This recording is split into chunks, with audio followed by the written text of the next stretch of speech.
Trump rompe el tabú, el plan secreto para mantener el Estado venezolano por petróleo.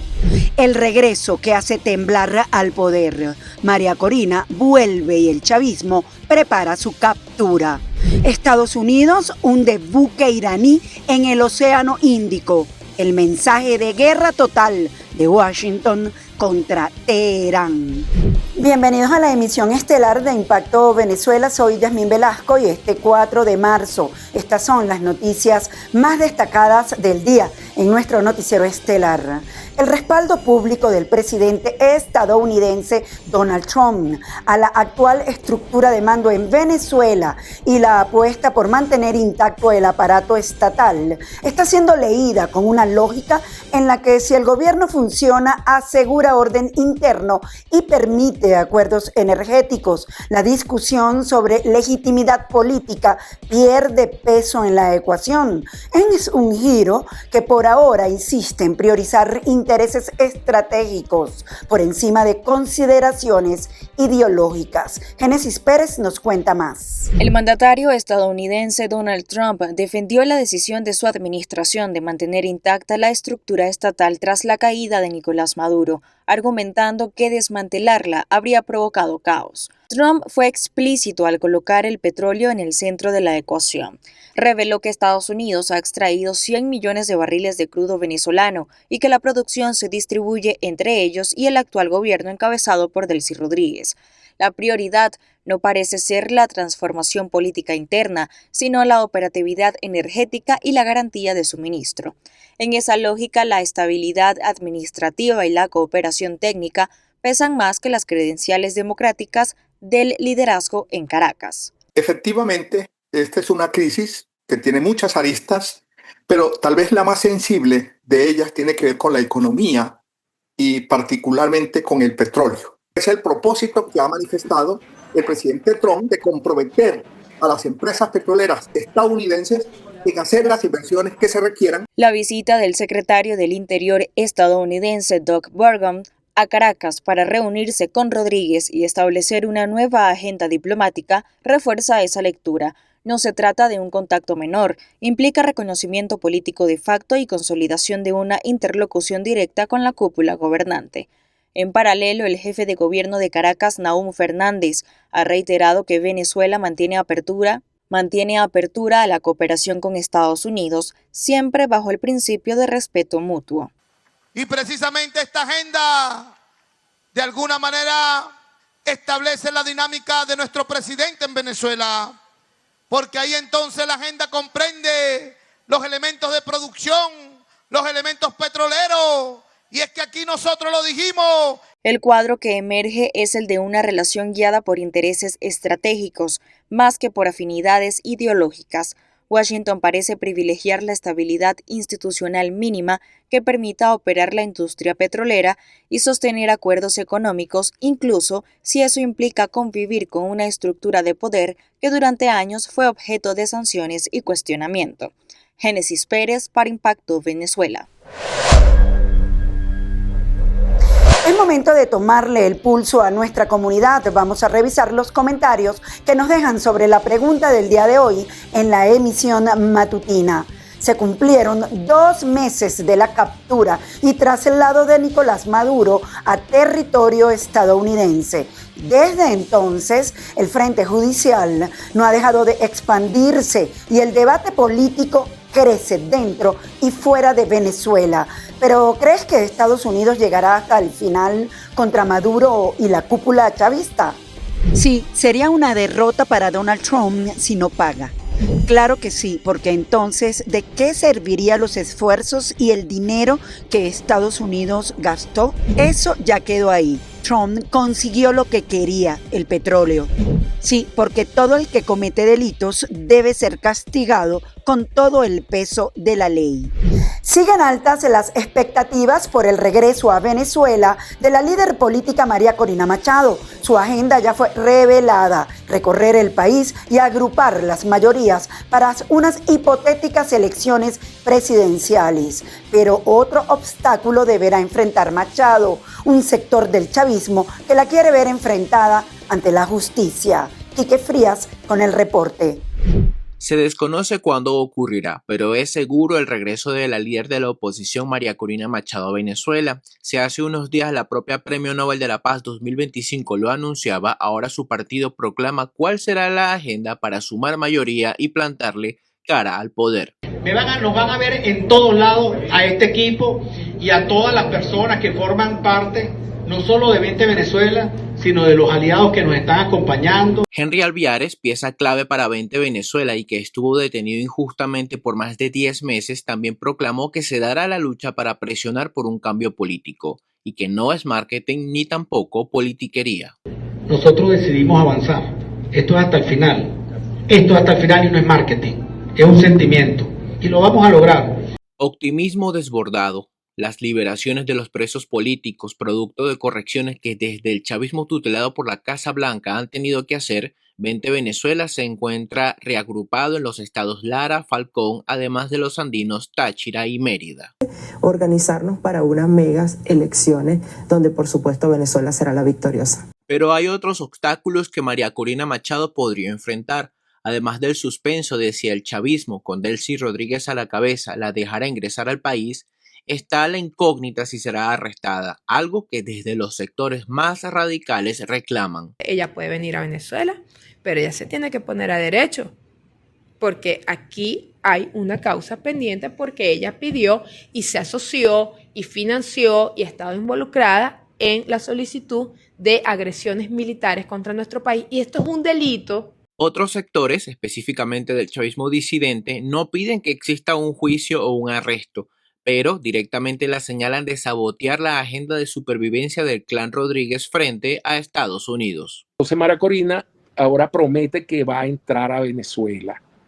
Eso puede desestabilizar la línea de Delcy y puede contravenir los intereses de Estados Unidos.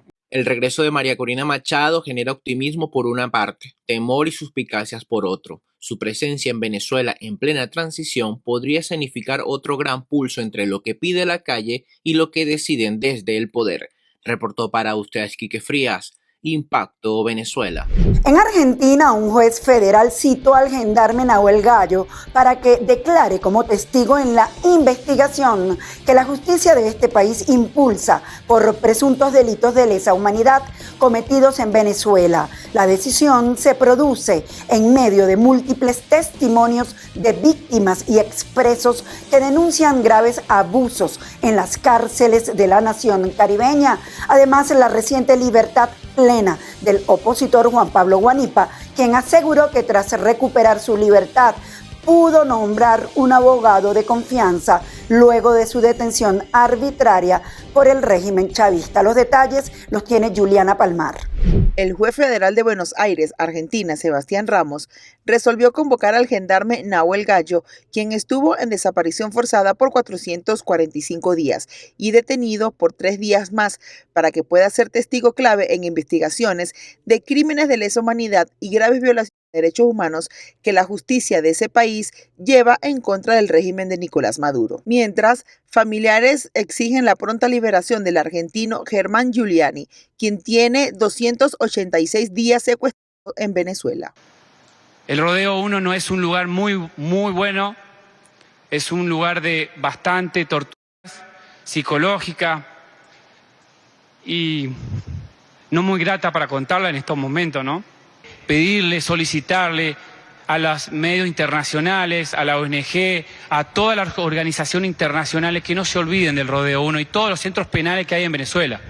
Porque no solamente el Rodeo 1 tiene presos políticos, no podemos mirar para otro lado. Han pasado muchos días y ahora el mundo, ahí estamos en un conflicto bélico con otros países, pero no nos olvidemos de Venezuela. Desde Caracas, el dirigente opositor Juan Pablo Guanipa denunció las irregularidades del sistema judicial con los presos políticos en el país, a la vez que señaló que Delcy Rodríguez es tan responsable de las violaciones de derechos humanos tanto como Nicolás Maduro. Contradictoriamente, Jorge Arriaza, presidente de la Comisión de Seguimiento de la Ley de Amnistía, advirtió que si un amnistiado comete un nuevo delito, será juzgado. Nunca, a pesar de que yo dejé un video en el que decía que en caso de que me detuvieran, mi representante judicial es Joel García. A pesar de que en las 2 sesiones del tribunal dije claramente quién era mi abogado defensor, nunca se permitió que él se juramentara. Lo hizo hoy. A partir de hoy, él ejerce mi defensa. Pero el proceso, quiero que sepas que sigue. Así que esa es una de las contradicciones que uno vive.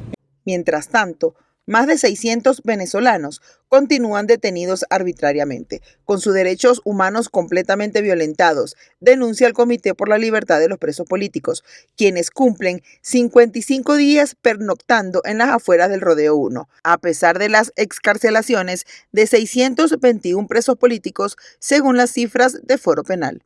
Para Impacto Venezuela, Juliana Palmar. Revisemos lo que es noticia en materia internacional según lo que destacan portales en la web. Comenzamos con Impacto Venezuela, que titula lo siguiente: estamos luchando para ganar. Pete Hegseth sobre la guerra con Irán. El jefe del Pentágono, Pete Hegseth, declaró este miércoles que Estados Unidos está luchando para ganar la guerra con Irán, tras anunciar que un submarino estadounidense hundió un buque de guerra iraní en el océano y calificó el ataque como una muerte silenciosa. Este es el primer hundimiento de un buque enemigo por un torpedo estadounidense desde la Segunda Guerra Mundial. Las autoridades de Sri Lanka, país que se ha mantenido neutral, informaron que habían rescatado a 32 tripulantes de la fragata Irisdena, pero que otros 148 marineros seguían desaparecidos, con pocas esperanzas de encontrar más sobrevivientes. El Pentágono señala que uno de los principales objetivos de la ofensiva de Estados Unidos e Israel contra Irán es destruir la armada de ese país. Turquía advierte a Irán que responderá a actitudes hostiles tras el ataque con un misil. El gobierno turco informó que no dudará en defender su territorio y espacio aéreo y responderá a actitudes hostiles dentro del marco del derecho internacional, después de que las defensas aéreas de la OTAN, a la que pertenece Turquía, hayan interceptado un misil balístico disparado desde Irán, cuyos restos cayeron en el país sin causar víctimas ni daños. El comunicado de defensa no precisa cuál pudo ser el objetivo del misil, pero la trayectoria descrita es coherente hacia la base militar de Incirlik, principal punto de apoyo para otros aliados de la OTAN en Turquía, y alberga unidades estadounidenses. Tras el suceso, el ministro de Exteriores turco, Hakan Fidan, habló por teléfono con su homólogo iraní Abbas Araghchi para insistirle en evitar toda acción que pueda expandir el conflicto. Pedro Sánchez responde a Donald Trump, no a la guerra. El presidente del gobierno español, el socialista Pedro Sánchez, respondió este miércoles con un no a la guerra, a las críticas de su homólogo estadounidense Donald Trump por no prestar sus bases aéreas para los ataques a Irán. No vamos a ser cómplices de algo que es malo para el mundo y que también es contrario a nuestros valores e intereses, simplemente por el miedo a las represalias de alguno, añadió Sánchez sin mencionar a Trump. Este enfrentamiento entre Sánchez y Estados Unidos se añade al que provocó la negativa española a gastar un 5% de su PIB en defensa, tal y como lo reclamaba el republicano a los aliados de la OTAN y al que mantuvo con Israel durante su ofensiva en Gaza.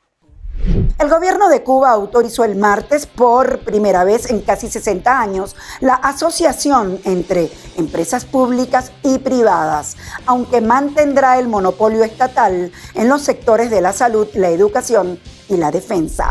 El gobierno de Cuba autorizó el martes por primera vez en casi 60 años la asociación entre empresas públicas y privadas. Según el decreto que entrará en vigor a inicios de abril, estas nuevas entidades tendrán autonomía empresarial y pueden determinar el número de empleados y sus salarios, así como abrir establecimientos comerciales en Cuba y en el extranjero. La excepción son los sectores de la salud, la educación y la defensa, donde el gobierno mantiene el monopolio estatal. El gobierno había autorizado en 2021 la apertura de pequeñas y medianas empresas privadas, hasta con 100 empleados, en ciertos sectores de la economía, tras una prohibición de casi 6 décadas. Y ante las dificultades del Estado para obtener divisas en medio de una crisis económica sin precedentes, en los últimos años el sector privado ganó terreno. Para 2025, las aproximadamente 9.900 empresas privadas del país representaban el 15% del PIB y empleaban a más del 30% de la población activa. Ese mismo año, las ventas minoristas del sector privado superaron por primera vez a las del sector público, representando el 55% del comercio total. En este contexto, Washington, que impone un bloqueo energético de facto a La Habana, ha autorizado la venta de combustible a empresas privadas de la isla, con la condición de que las transacciones no beneficien al gobierno comunista. Amigos, gracias por acompañarnos en este recorrido informativo. Nos vemos mañana en una nueva emisión estelar de Impacto Venezuela y como siempre les recuerdo seguirnos en nuestras redes sociales y canal de YouTube.